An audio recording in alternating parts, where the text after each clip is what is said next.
Okay, this is Shawn Woodell from Heavenly Soaps and Such, and today I'm going to show you how I embroider the initials on an oversized dress shirt for a wedding shower. Okay, the first thing I do is I have my fast frame, and this one is the 5 1/4 by 4 and can't see it. By 4 and something. Alright, so what I normally do is I go ahead and I put my stabilizer, and this is the cutaway. I use the cutaway on the fast frame, and I go ahead and secure it. And then while I have it on the machine, I actually put my shirt on it. I find that easier than putting it on ahead of time. So I'm going to center the pocket, and what I do is I take the top part of the pocket and I line it up with the top part of the frame, and that way I can kind of see how much is showing hanging over, and I can just eyeball it and tell when I have it straight. Okay.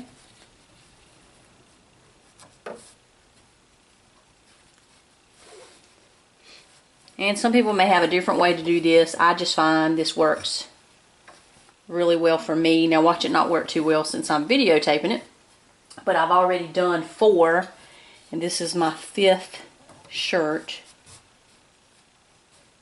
Okay, and that one on that side is a little lower, and I can just look at how much is hanging over. I don't get it right on the edge of the pocket. I go just a little past so I can just tell across how much is actually hanging, and I just make sure that it looks the same all the way across. Okay, and once it is the same, I just take my hand under the bottom and just kind of press.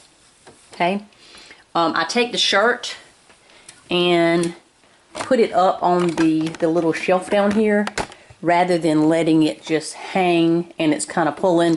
I just stuff it on the shelf like that. Okay, now what I'm going to do is I'm going to make sure everything is nice and straight, and I use these little clips. Now I do have the clips like this, but I find that sometimes these are harder to get on, and it just takes me time to get it right, and if you push it on and it's not quite right, you have to take it off again and do it again, and sometimes they're hard to get out of here. Now I do use these because sometimes I need them, because these lay flat. They don't have anything sticking up on the bottom or the top. They're just flat, where these have something sticking up. So you have to make sure that the frame is big enough and that you're not going to be hitting the side. What's sticking down on the side of the frame here is not going to hit the arm that comes out of the machine. But in this case it's not. So I use these. I love this little this little magnetic tray, and I keep these in it. And whenever I'm done taking them all off, I just throw them on like that and they stay. So what I do is I start over here on the corner, and I found that if I do one on the corner, it helps hold the back. And then I do smash the back down, hope you can see this, onto the back part of the frame. But I just pull it down and stick it like that. Alright, now I put 5 on each side. And what I do is I start on this side, because I want to make sure that the pocket is nice and smooth.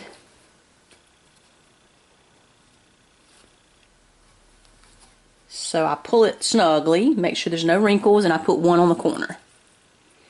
Then I pull it snugly toward the middle, and 1 in the middle. And I probably don't have to use as many clips as I do, but I use them. I've just kind of gotten in the habit of doing it. Same thing on this side. I just kind of gently pull, don't pull hard, just enough that I make sure there's no slack underneath the bottom of it. Now I did use some sticky spray on some temporary adhesive on the cutaway, but not enough, just enough to fasten it to the frame. So I'm not counting on that to hold the shirt. I'm counting on the clips to actually hold the shirt. Okay. And then I just 1 in the middle. I hope I'm not getting in the way of the camera. 1 over that side. And I use just small tug and then put it, and I work back and forth so that I'm not going from one side to the other. And I keep my eye on here, making sure that everything looks smooth and there's no wrinkles. Because if you pull too hard, you'll get wrinkles. Okay, so now I have that set up. That's the way I hoop it. Now I want to get it in the center. This is the center of my design, but of course you see it's way back here. So I'm going to move it forward.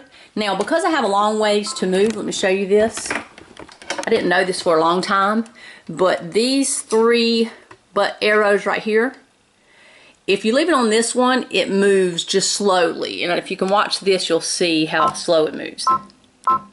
It's just one at a time. But if you need to move a long ways, which I do, because I need to move from here all the way probably to the middle, you can press these 3 areas will make it move. 3 arrows will make it move faster. And if you'll watch this, you'll see it moving a lot faster. And if you watch the machine, it's not just clicking, just one little move.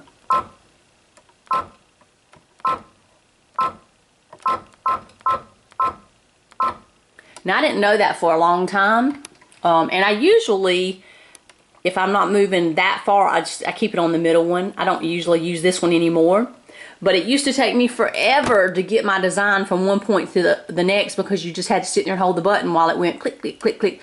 But now that I learned that you can use that, it's wonderful. I love it. So just a little pointer there. Probably everybody else may have already known that, but I didn't, so it was nice to learn that. Now, I always double check my my placement, because I don't want to have it off-centered by chance. Now, I'm going to go ahead and move this to the top up here, because the top of my embroidery is going to be right here on this stitch on the pocket. So I can see that I'm right there. So this way is fine. Now, I've got to worry about where I'm at in the middle this way. So what I do is I go over here and I just measure and see how far I am from the hemline. So I am 1.5 and 2 lines. Then I go to the other side and I measure the same thing. Okay, and I need to come this way just a little bit, so I'm gonna jump twice and then I'm gonna measure it again. Okay, back on there. Now I'm 1 line past 1.5. Take this one off. And I'm 1 line past 1.5, so that's actually perfect. Okay. Now, I do eyeball it again just to make sure. Okay, that looks right to me. I always go to the bottom, see how far I am from the bottom. But at the same time, I don't want to go above my little line there. But I can pop up like a little bit more. There you go. Alright, so now I know that I'm centered. And what I'm going to do is, being that this is not something I really have to watch, and I like the hats, I don't have to sit here and make sure that it's not grabbing the side of the hat. I'm going to have it set up where it does all 3 of them at one time. So right now I can see the colors on this. Shows me it's going to print this and stop, print this and stop, even though the colors are the same. Because you can see the colors, I know it's going to print the first letter, which is actually the middle letter. Then it's going to print another letter. Well, it's going to stop. Then it's going to print another letter, and then it's going to stop. I don't want it to do that. I want to be able to turn it on and let it print all 3 letters, and then when I come back, it's finished. So the way you do that is you go here to this, it looks like a bobbin of colored thread. It looks blue to me with a little dotted line underneath it. You're going to click that. Okay. And if you noticed, everything grayed out. Let me put it back on there. See how it's actually dark blue. It might look black on the film, on the video, but there's color there, and watch what happens when I click it. It grays out. Now what I know is going to happen, it's not going to stop at all. It's going to print the first one. I mean, it's going to embroider the first letter, move directly to the second one, and move directly to the next one. Now, I do set mine up where it embroiders the middle letter first, and you can tell that up here. There's the O, and it's sideways because that's where I have it set up. But it's going to do the O, and then it's going to go back and do the L, and then it's going to go and do the R. That's just the way I set it up. It's up to you. I want the O in the background, so I add it on there first, and then I add either one of these. It doesn't matter the order of the other 2. Now, some people like the O on the front, So they'll do the first 2 letters first, and then they'll do the O as the last letter. That's an individual choice. I just like the O to be at the back. So I have it set up where it's going to embroider all 3 right behind each other. It's not going to stop, and I did that again by pressing this little button here that looks like some blue thread with a dotted line under it, a dotted line segment. Okay, so I'm ready. I don't use any kind of solvent, any kind of wash away on top of it.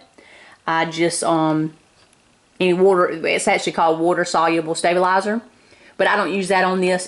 I don't really need to. That I find it works fine. It would look a little better if I did, but for the most part, I don't use any water soluble stabilizer on the top of most things. Now I do t-shirts, but that's it. So we're going to go ahead and I'm going to press lock and go. And you're going to see that it's going to start on the middle letter. And I do have it on 800 because this is not heavy and it doesn't do a lot of jumping. This doesn't bounce a lot, so I don't worry about having to slow the speed down. And I actually, oh, sorry about that, I was getting a phone call. I actually have it on 800, you can see here, 800 is the speed. This is how you slow the speed down, and then this is how you speed it up. I don't typically run mine past 800, but some people do.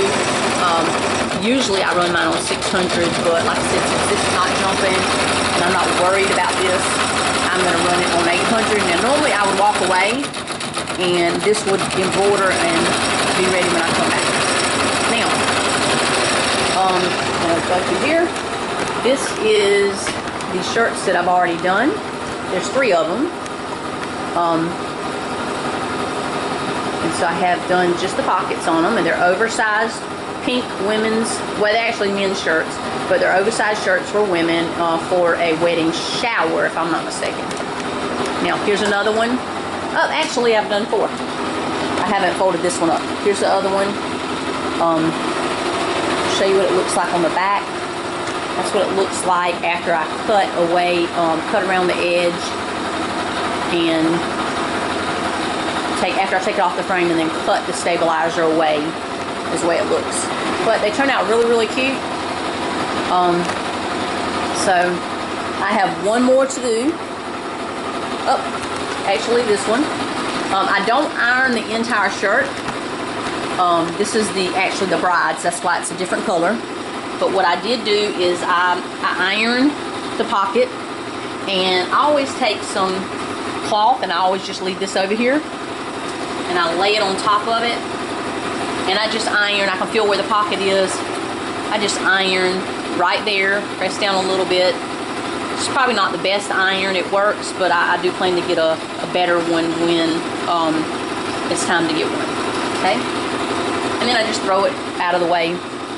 On this one, I am going to embroider the sleeve. One side's going to say I do, and the other side's going to have the initials. Now, one reason why I put something over it is because this stuff gets on the bottom, and yes, you can clean it, and I have cleaned it, but I'm always worried that it's going to put something on the shirt with the steam. It has done it before, so just to be safe, I just throw it over it. And you can see the little mark here where something got on this cloth. But just iron it flat and get the other one, throw it across. I can feel it where it's at, and I just iron right across. Now, some people may iron the entire shirt. I do not, because if I had to iron, the person bought these shirts and brought them to me, so all I am charging is the embroidery fee for what I'm embroidering. So if I have to iron them, it's going to take me 2 hours probably to iron all 6 shirts. Maybe not 2 hours, an hour. And I just didn't add any extra in to iron the shirts. and then I would have to fold them up anyway, and they may have to iron it again, so I'm just not ironing the shirts. I iron where I'm going to embroider to make sure it's nice and flat, and then the rest of the shirt I don't iron. I'm just going to fold them up a little, lay them in a stack. I'm going to take a picture of them because I always take a picture of everything that I embroider to post on my Facebook page. And then I'm just going to stack them on top of each other and put them back in the bag and take them, call the lady and tell her that they're ready. So, you can see now that it's taking a little while. It's about halfway through with the O, maybe a little more than halfway. So while we wait on that, let's kind of talk about the screen, I guess. Some people like me to tell them some things about the machine. So, we can talk about this a little bit. This here, the bottom number is the number of stitches. 6,236 is the number of stitches that are in this design for all three letters. The top number is the stitch count that it's on now. So it's 3,310. Okay, it keeps going. But that's the count. So you can get an idea there about how much further you have to go. We're a little over halfway. Okay? Now this is the minutes. On the bottom one it says it takes 10 minutes to do this design. The top one says that I think it means we have 7 more minutes to go. Oh, now what that means is that my bobbin ran out. So I'm going to click close. I'm going to get a bobbin. I wind my own bobbins. I buy these bobbins here from All Stitch, and I've gotten some from my local sewing shop too, but I bought these from All Stitch.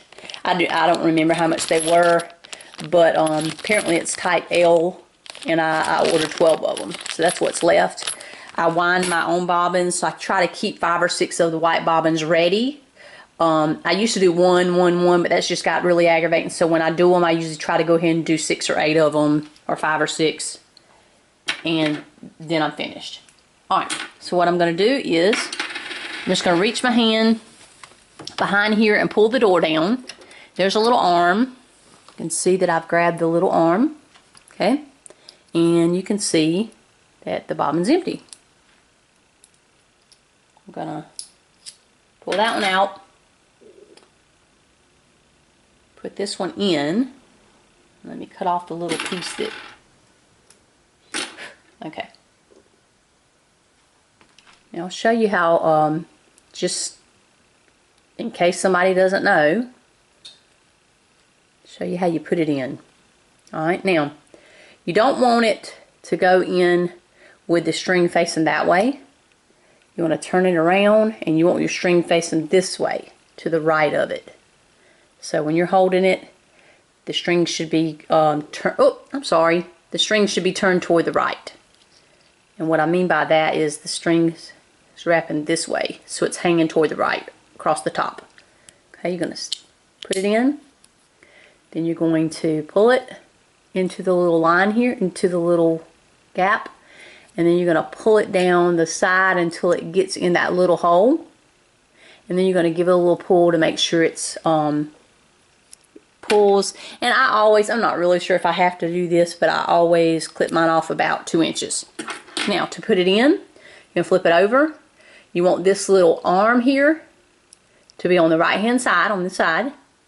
I'm hoping that it's showing right in the video. And you're going to put it in until you hear a little pop, a little snap. Okay, so I'm going to get my arm up there. And you have to kind of feel to see where the little thing is that you put it on. Okay, I got it on there. And I'm not hearing a snap, so I've got to... let me check it. No, it's in there, but it didn't. Sometimes it'll make a little snap, and sometimes it doesn't. Now, I'm actually showing a little white piece through here, a little white thread. So I'm going to kind of pull it up so I can get my finger under there and pull the thread back out.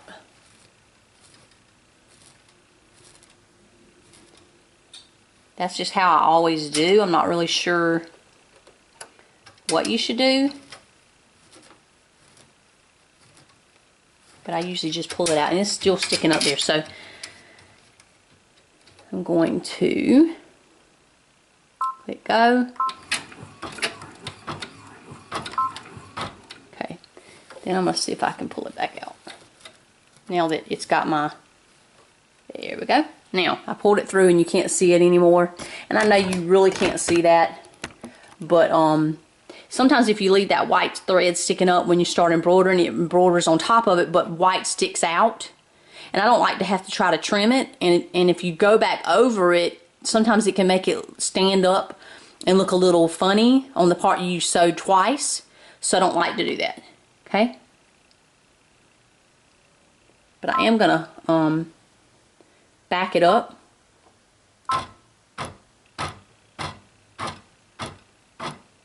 Okay, and the way you do that, let me go out. The way you back it up is click on this little needle, plus or minus or plus. That means minus thread, a stitch, or go back a stitch or go forward a stitch. Okay, and then here's the minus 1 stitch, plus 1 stitch.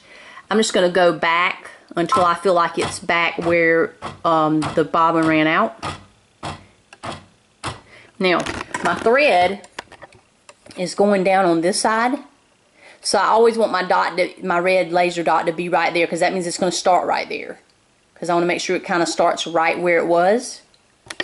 And then you click OK. Then lock. I always check to make sure my door's closed, check to make sure I tighten that back since I loosened it, and then go. Okay? And then sometimes it won't catch the bobbin. That one did perfect. So, that's fine. Alright. Let me get my stuff out of the way, close this drawer, so I can get back over here and see if there's anything else that I can tell you about.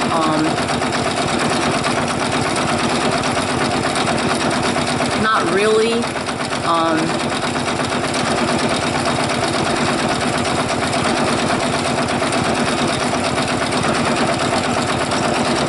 This here, we were up at the top, that's right. Okay, this one here is how many thread colors you have, how many thread changes or thread colors you have were blue.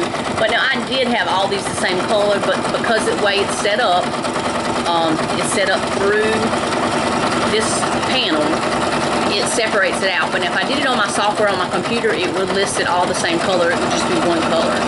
But this shows it as 3 different colors because there were one letter, one color, one letter, the same color, one letter, the same color. But just the way it's set up, it shows 3. I'm on the first one. So, and it shows you a picture here of the one I'm on, which is the O. And some of this stuff I'm really not sure. This is the frames. It's showing I'm using the biggest frame. Now, the machine does not recognize fast frames, and I hope this machine's not driving you crazy, but the sound. But it doesn't recognize fast frames, so anytime you're using a fast frame, it's always going to be on this last one, and that's why it's really important to check around your fast frame to make sure that you aren't going to hit the frame, because the machine doesn't know any different, and it will hit the frame if you don't have it set up correctly. Now, if you use your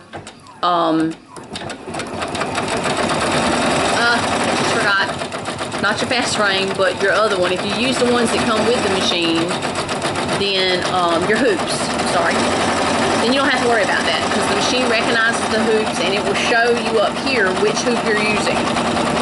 But because this is a fast frame, it does not do that and it doesn't recognize it. So make sure that when you're going around, before you start embroidering, that you're checking every edge and feeling to make sure, is it going to hit my frame? Is it going to hit my frame? Because you definitely, if it hits the frame, it's going to break the needle, and it could knock it out of time. I've had it hit the frame a couple times to begin with, and I learned my lesson really quickly. I didn't mess up anything. It did break the needle, but it didn't mess the machine up, thank goodness. All right, so And you can see that we are on minute 8. So the top number is the minutes you've already been sewing. So we've got 10 minutes and we're on minute 8. But now keep in mind, I think, because I had to stop the machine and fix the bobbin, it messed the time up. But that's okay, I don't ever worry about that. I always look at this and we're on 5,000 something and got 6,000. We got about 1,000 more stitches to go. Alright, this is the size of what I'm embroidering. From the top to the bottom, and it's the way you have it set up. So because I have it set up this way, the top to the bottom is this way. It is a little over 3.5 inches, and from side to side it's a little over 3 inches. So side to side would be this way. And if you notice, this little plus is showing you exactly where I am stitching. So right now I'm starting on this letter down here, which is the R. And it'll move as it moves, so you'll know exactly where you are on the letter. Okay, some of the stuff I do not know what it is. I've clicked in it before, but I just can't remember.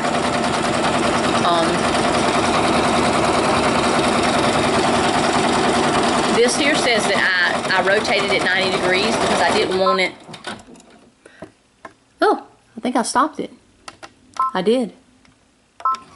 Sorry, I didn't mean to. I didn't think I hit anything, but I did. Okay.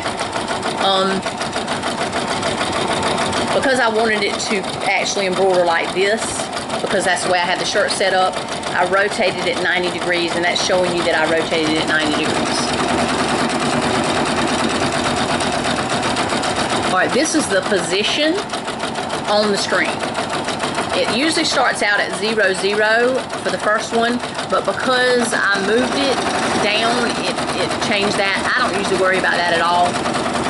I usually just worry about the size so I can have the right fast frame, and then I worry about centering it using that red laser in the middle of my fast frame. Alright, and this is where you rotate it. Click rotate, and you can rotate it 10 degrees, 90 degrees, right to the right or to the left. This will put a little stitch around your embroidery to hold it in place. I think they call it a placement stitch. I've never used it, so I'm not sure how that works. I think you're supposed to embroider it around, and then it actually does the embroidery, and then you take the embroidery stitch out. I just never have used it. Never had the need to use it or felt like I needed to use it. Okay. It's going to the next letter, and you'll notice. Oh, actually, I'm done. I'm thinking I'm not finished. Okay, so it's finished. I'm going to click OK. I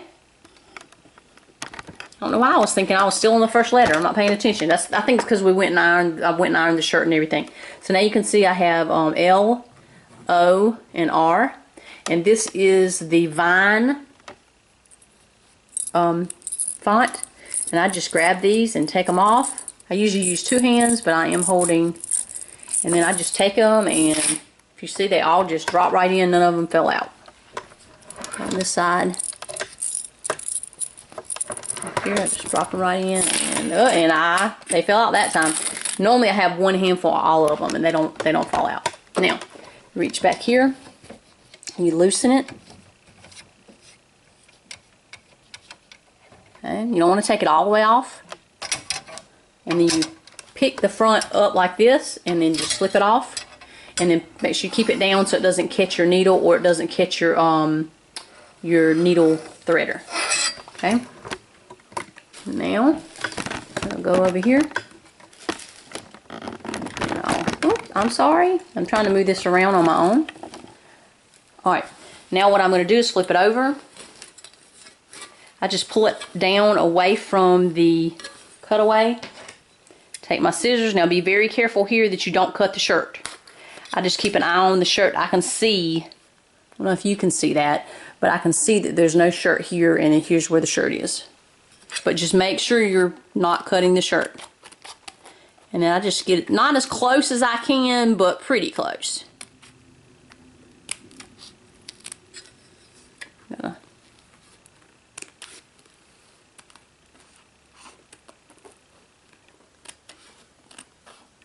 And I'm always scared I'm going to cut the shirt, but I'm really careful, but I'm always scared I'm going to cut it.